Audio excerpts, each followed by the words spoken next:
Amb aquesta cançó, quan vaig composar la música, m'imaginava un planeta com el que ens agradaria recuperar, un planeta com era originàriament, un planeta que era verd, i quan vaig inventar la música, quan vaig crear la música, m'imaginava entrant dintre d'un bosc i veure-ho tot verd al nostre voltant, respirant aquest aire pur, aquesta llum, aquest planeta tan bonic que ens agradaria recuperar.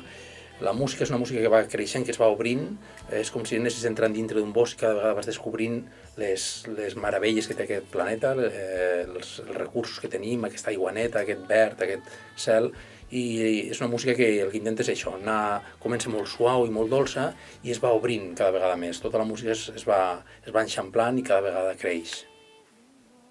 Sí, a nivell de lletra, evidentment, en aquesta música, que és una música molt tendra i molt d'esperança. Jo hi veia l'esperança i penso que estava molt bé a nivell organitzatiu començar pel somni, és a dir, començar per com volem que acabi això, com volem que acabi aquesta història. Volem que acabi amb la terra recuperada, lògicament, no?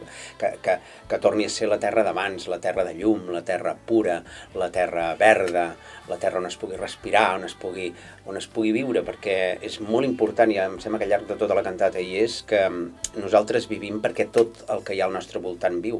Si ens carreguem aquesta vida, una vida sense l'altra no pot existir i ens estem carregant la nostra pròpia casa. Aleshores, començar per aquest somni deliciós, no? Com deia el David, d'aquest món verd, pur, no és gaire més del que era fa uns anys. És a dir, simplement el que volem és recuperar allò que ho estem malmetent i ho estem destrossant.